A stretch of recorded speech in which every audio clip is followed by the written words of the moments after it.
bibliotecário, para outro ele é um bandoleiro, enfim, cada um constrói. Por isso o meu livro, A Verdadeira Face do Jesus Histórico. Então, a tese tradicional, eu preciso afirmar, porque diferente deles eu sou honesto, é de que Jesus existiu, ponto. Isso favorece quem diz que ele existiu, como um bandoleiro, um revolucionário, e favorece quem diz que ele existiu quanto Deus. Por isso eu afirmei que, de forma inteligente, esses dois núcleos se retroalimentam, mesmo sendo antagônicos e paradoxos. Você está conseguindo entender? Porque Jesus virou não só um produto econômico, mas também político. Isso no começo é o que majoritariamente a academia aceita. Sim, né? sim. Então, quando eu falei de Paulo, quando eu falei das coisas, eu falei que majoritariamente, como a Érica falou, Paulo não existiu, Atos é mito, o Rodrigo também falou, Paulo não existiu, e eu, assim, de verdade, para mim, eu realmente, cada dia, inclusive tem um PhD em História, acabou de lançar um livro chamado Kennedy Huppers, ele lançou um livro, Jesus Nunca Existiu, né? Mas se você olhar academicamente, ainda pelo menos, a academia ela ainda aceita um Jesus histórico e ainda aceita a existência de um Paulo. Então foi o que eu falei.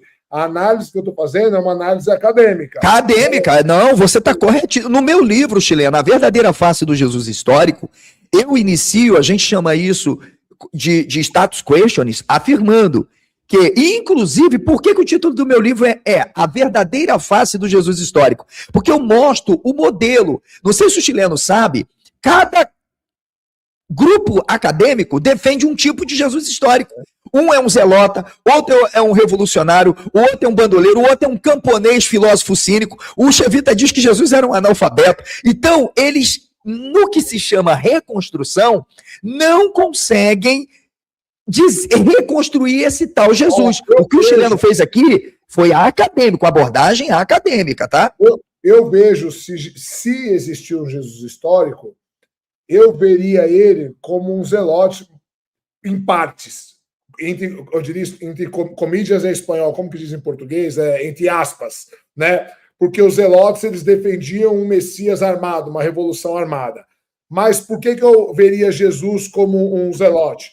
Porque eles eram a grande maioria do judaísmo, que era o judaísmo pobre. Ou seja, se Paulo viveu em 50, ele começa dizendo que ele tem um evangelho. Ó, primeiro texto que eu vou colocar na tela aqui com o chileno. Espera aí, cadê? Primeiro texto que eu vou colocar na tela com o chileno. Cadê o texto, minha gente? Ué, eu tinha separado até o texto aqui, deu problema. Pera aí. Tá aqui, ó. Ó, primeiro texto é esse aí. Olha aqui, ó. O Paulo de Romanos, que inclusive o doutor Daniel Brasil Just teve um problema seríssimo com o próprio Chevitarese por causa disso, sobre os Paulos. Ainda bem que eles mesmos se brigam, se entendem. No dia em que Deus julgar os segredos dos homens pós Jesus Cristo, segundo o meu evangelho.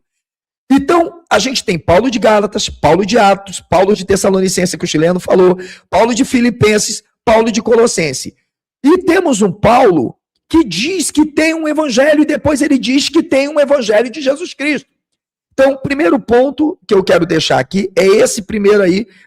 Deixa-me tirar desligar o temporizador, que aí o chileno vai ver. Olha aí, chileno.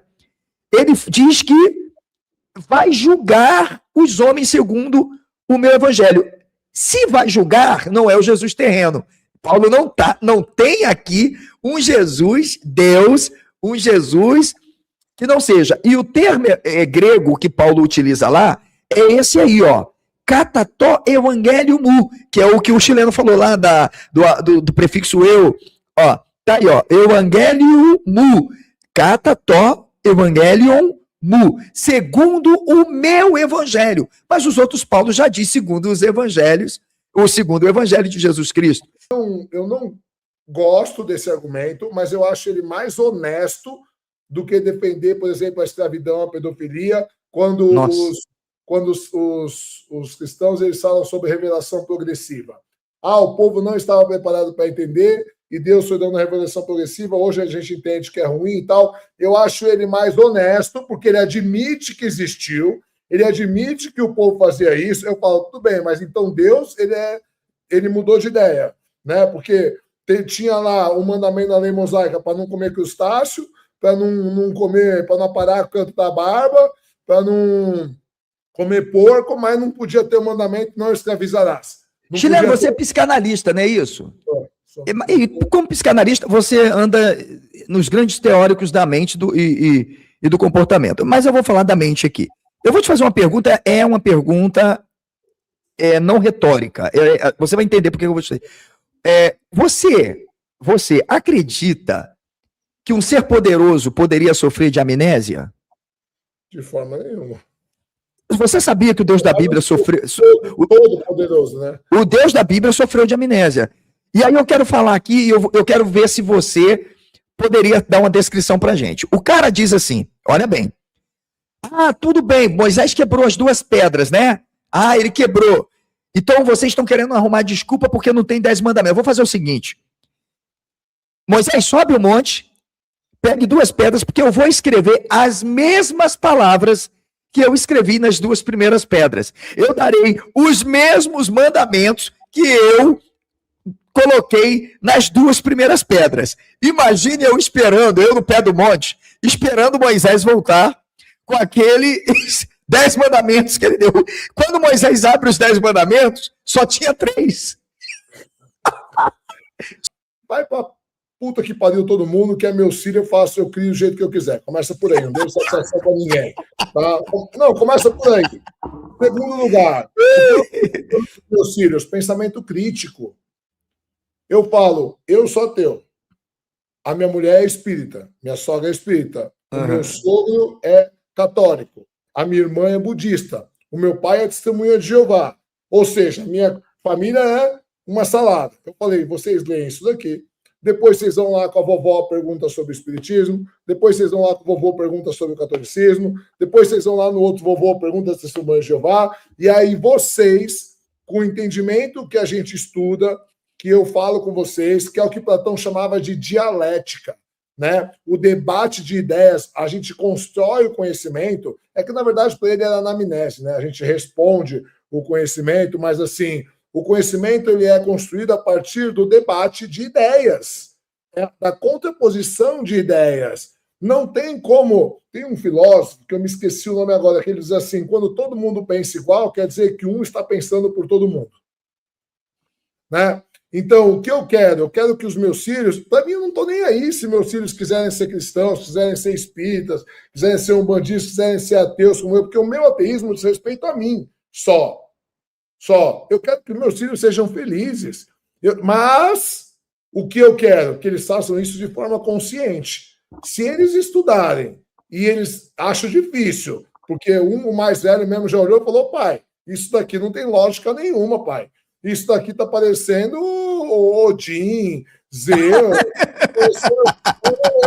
Então, filho, é mais ou menos isso. Mas assim, eu ensino pensamento crítico para eles. Mas se eles acharem que tem que crer, que tocou o coração deles, eles sendo felizes, o que eu estou ensinando para eles? Pensamento crítico, não serem manipulados pelas massas, entende? E é isso que eu tento fazer o que você tenta fazer também nas suas lives, o que eu tento fazer, o que o Sabino tenta fazer. Então, assim, não é que as pessoas falam assim, vocês ficam perseguindo os cristãos. A gente não está perseguindo os cristãos, muito pelo contrário. A gente está dando ferramentas para que as pessoas enxerguem as outras perspectivas, porque elas só conhecem a perspectiva cristã, e a perspectiva cristã é totalmente enviesada, entende? Então a gente está tentando mostrar o que? O outro lado, os outros lados, na verdade, né? Que são vários. Agora, se ela mesmo assim, depois de estudar, ela resolver continuar, tá ótimo, tá tudo certo, a vida é de cada um, eu não quero... Tem uma frase da Frida Kahlo que ela diz assim,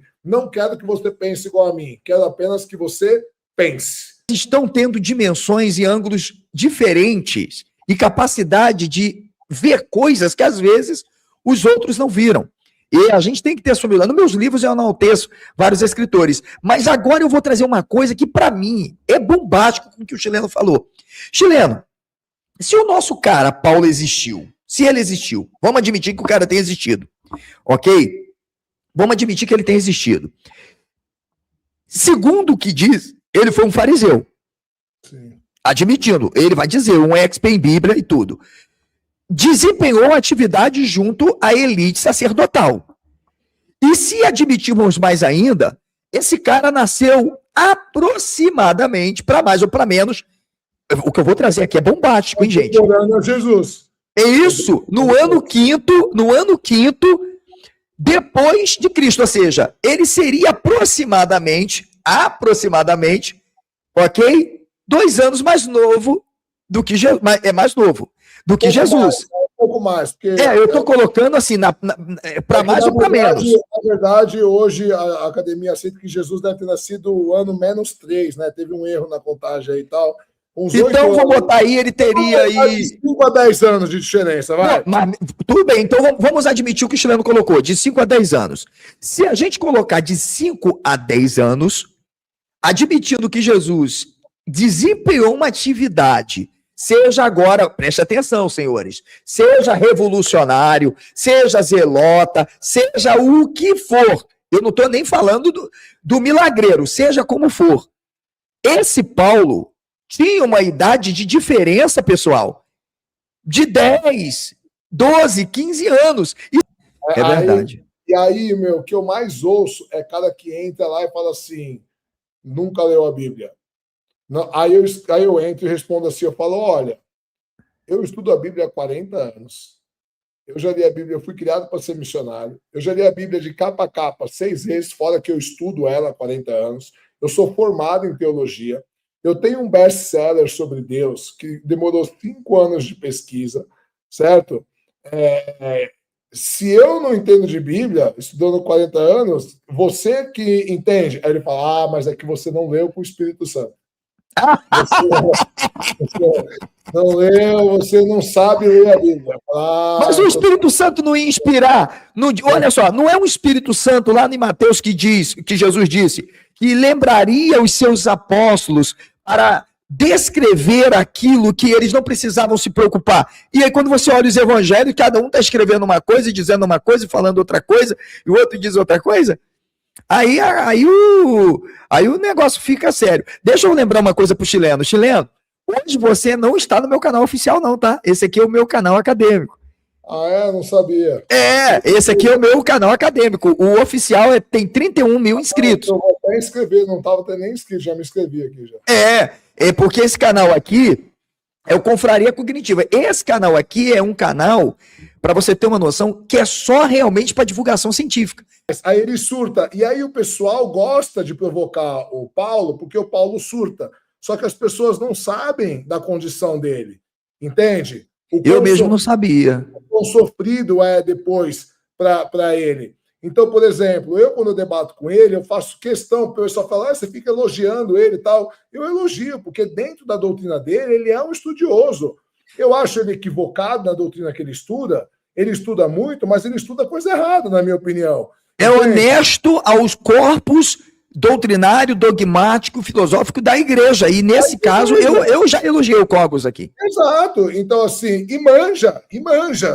Você pega muito cara aí que se diz católico roxo que não sabe 10% do que ele sabe da igreja, de filosofia, de tal. Embora ele se diz filósofo, eu quero morrer com isso, porque eu falo, eu não sou filósofo, sou professor de filosofia. Filósofo, a mim, é esses caras que até Nietzsche, Kant, esses caras. Eu sou um mero professor de filosofia. Não dá para me comparar com esses caras. E ele fala, eu sou filósofo, eu quero morrer com isso. Mas, enfim. Mas, por exemplo, como eu sou muito educado quando eu debato com ele, cara, não tem problema nenhum com ele. Ele não me corta, não tem gritaria, a gente troca ideias, a gente conversa, quem ganha é o público.